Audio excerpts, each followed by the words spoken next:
went to the moon. Tranquility Base here. The Eagle has landed. Oh, boy. Okay, we're going to be busy. Neil Armstrong. It's impossible to think of NASA and the space program without thinking of Walter Cronkite. I think that our conquest of space, as it were, is one of the great stories of the 20th century. And it did become, I'm happy to say, my story. This aircraft is executing a maneuver to make it and everyone in it temporarily weightless. Was it disappointing to you that you never actually got to go to space? The greatest disappointment in my life.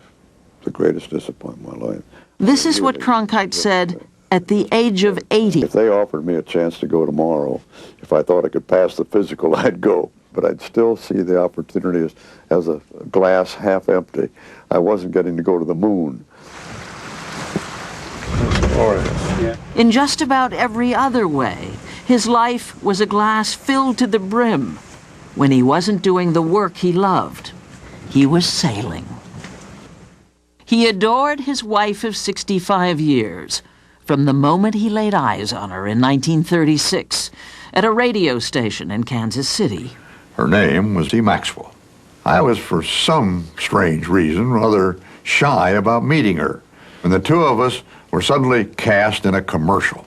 The producer said, "Your girl, your boy, here, let's go." And the announcer said, "A scene on 12th and Walnut in Kansas City." And I say, "Well, hello, angel, what heaven did you drop from?" "Girl, I'm no angel." "Boy, you look like an angel." "Girl, that's because I use Richard Hudnut Cosmetics."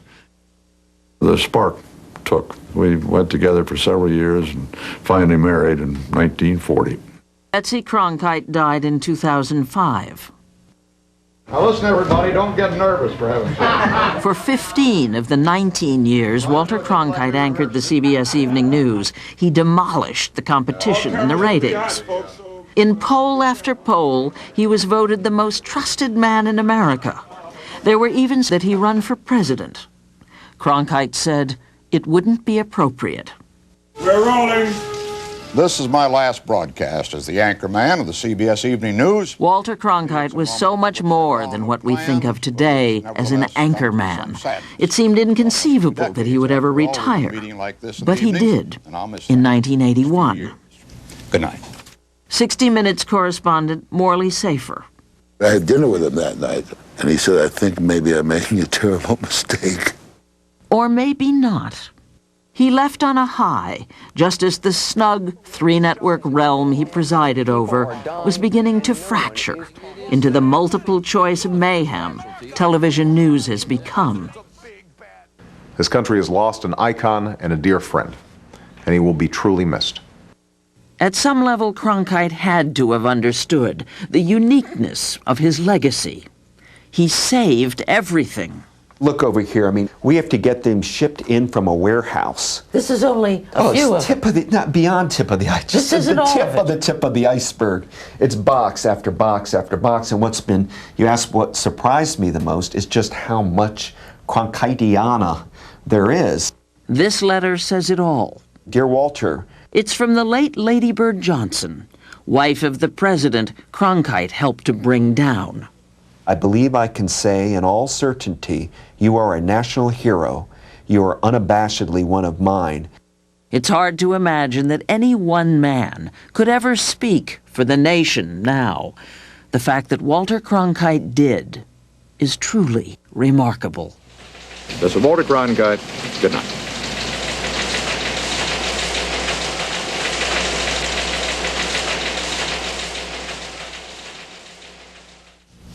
At first, it was called the Watergate Caper. Ahead, 5 men. Walter Cronkite, Who ordered the wiretaps? Watergate, and a White House under siege. From CBS News headquarters in Washington, this is the CBS Evening News with Walter Cronkite. And now a page from our Sunday Morning Almanac, July 19th, 1974, 35 years ago today. Another chapter in the long, tangled tale of Watergate. Good evening. The Democratic counsel for the House Judiciary Committee, John Doerr, said today the evidence warrants the impeachment of President Nixon. The Watergate scandal was building rapidly towards its climax, and Walter Cronkite was reporting the developments of the day as even-handedly as ever. And there was swift White House reaction. The impeachment inquiry the White House declared is a one-sided kangaroo court. Cronkite and his CBS News colleagues had been covering the 1972 Watergate break-in and its aftermath for more than 2 years by then. No longer a caper, but the Watergate affair. In October of '72, Cronkite made television news history by devoting major parts of 2 evening broadcasts to extended reports on Watergate. Who ordered the wiretaps? Including large-scale graphics to trace the scandal in all its complicated elements.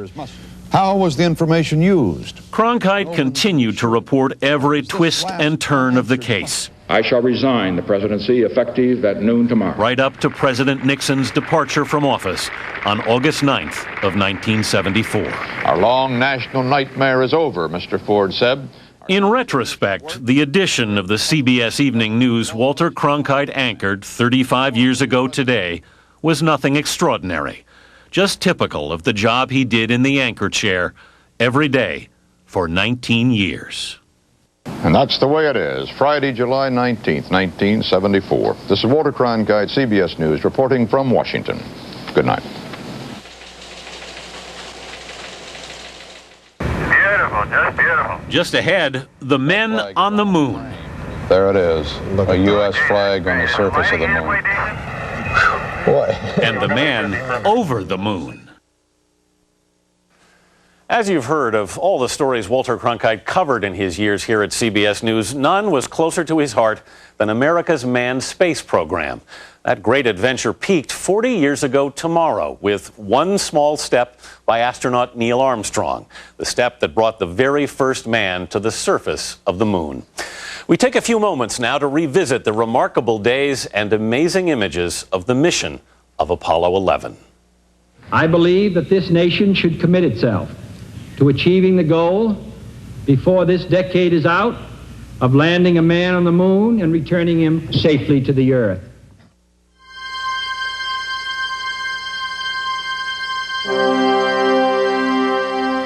CBS News presents Man on the Moon, the epic journey of Apollo 11. Here from CBS News Apollo headquarters at Kennedy Space Center, correspondent Walter Cronkite.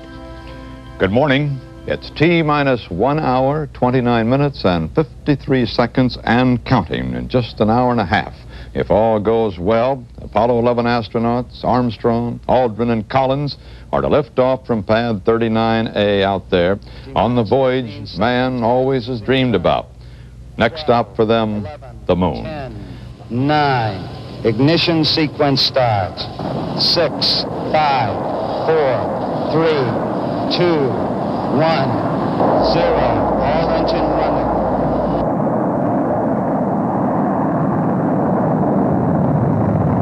Liftoff, we have a liftoff, 32 minutes past the hour. Liftoff on Apollo 11. Oh boy, it looks good, Wally. Building shaking. We're getting that buffeting we've become used to. What a moment. Man on the way to the moon. So we've seen another beautiful Saturn launch, but this one will never be known in history or by those of us who watched it as just another Saturn V launch. Not if all goes well, because this is the flight from which man will first set foot on the moon.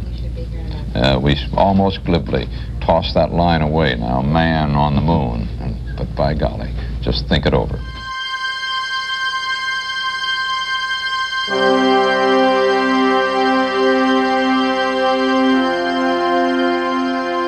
Hey, that's a great shot right there. We see you in there. Guess that's Neil and Mike. At this point, they were 203,000 miles from the Earth. Hello there, Earthling. Hello there. 11, Houston, if that's not the Earth, we're in trouble. 4 days after launch, July 20th, 1969, the Apollo 11 command ship Columbia was orbiting the moon with Michael Collins at the helm, while Neil Armstrong and Buzz Aldrin began their descent in the lunar module. Apollo 11, everything going well for a landing on the moon 3 hours, 21 minutes, and 14 seconds from now. Houston, Eagle is ready to copy. Houston, you're a go for landing, over. Oh, great go. One of the better goes I've heard in a long time. Boy, we're go for landing on the moon. Woo. 30 seconds forward. Hey.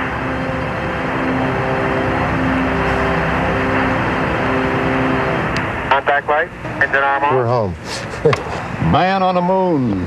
Houston, Oh, jeez. Tranquility Base here. The Eagle has landed. Roger, Tranquility. We copy you on the ground. You got a bunch of guys about to turn blue. We're breathing again. Thanks a lot. Ooh. Oh, boy. Thank you. Boy. Okay, we're going to be busy for a minute.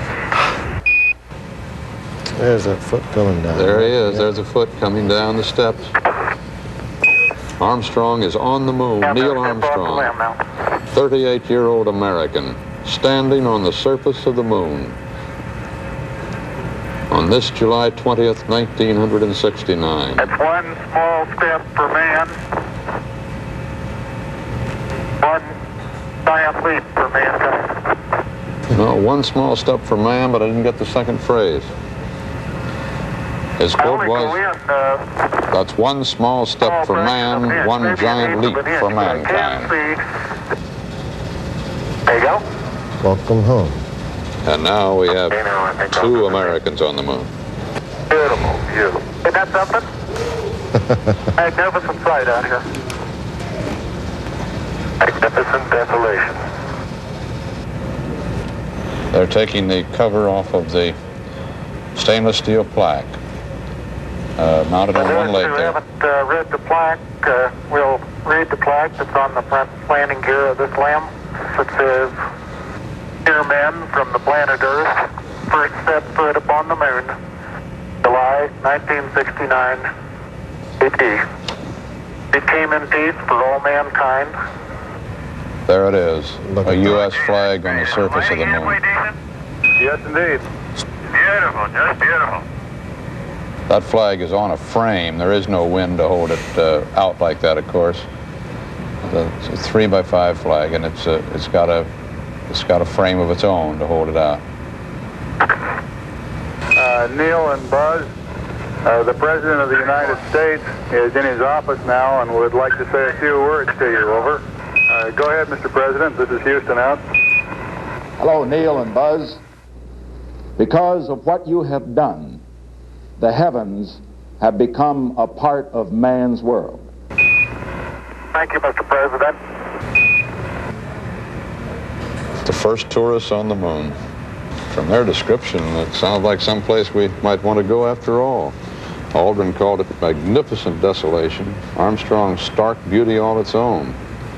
Well, for thousands of years now, it's been man's dream to walk on the moon. Right now, after seeing it happen, knowing that it happened, it still seems like a dream. And it is, I guess, a dream come true. Their lunar explorations completed, astronauts Armstrong and Aldrin were ready for potentially the most hazardous part of their voyage, the ascent from the moon's surface back to the orbiting Columbia spacecraft. Man has landed on the moon. Today, the second half of the mission begins. Return him safely. This engine, the lunar module ascent engine, been fired. It's a 3,500-pound thrust engine. It gets its first test, and it's got to work today if Armstrong and Aldrin are to return home safely. Proceed.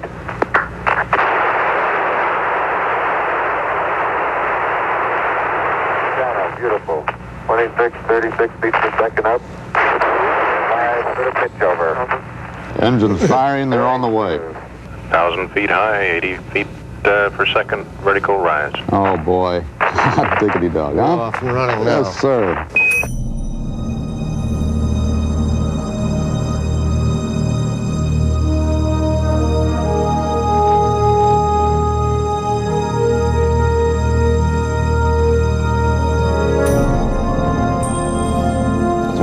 not much that can go wrong now on the way home. Splashdown is the next big event, and that comes Thursday shortly after noon.